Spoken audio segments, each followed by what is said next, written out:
Ассалаумағалейкум ханымдар, каналыма қош келдіңіздер. Бүгін сіздерге бір аптада теріңізді танымастай етіп өзгертетін, оның халін жақсартатын, серпімді ететін, әжіммен күресте беттегі түрлі бөртпелерді кетіріп, оны ағартатын, сепкілдеріне, дақтарына әсер ететін керемет, мега пайдалы әдіспен бөліспекпін.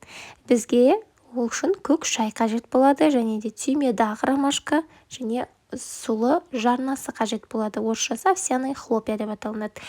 Үшеуінен де бір ас қасықтардан алып, осы кофемолкаға салып ұсақтап аламыз. Ұн тәрізді болу керек. Ханымдар, бұны 2-3 есе көп етіп жасап қойсаңыздар да болады.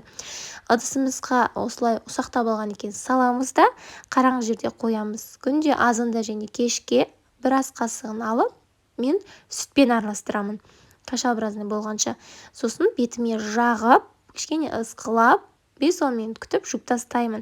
Бұл сіздің теріңіздің пораларын терең тазалайды, тыныштандырады, нәрлендіреді, былайша айтқанда лифтинг эффект береді, әжімдерін тартады. Енді өте пайдалы әдіс. Міндетті түрде жасап көріңіздер. Құрамы өте витаминдерге бай, бетке пайдалы әдіс. Сіздің бетіңізде сепкілдер болатын болса, оны ағаруына, пигменттер болса кетуіне, қандай да бір бөртпелер болса тез жазылуына әсер етеді. Және де сіздің бетіңізді бір аптада ағартып, керемет дейін және кейін деген результатқа алып келеді. Міндетті түрде жасап көріңіздер ханымдар. Нәтижесімен комментарийда бөлісіңіздер.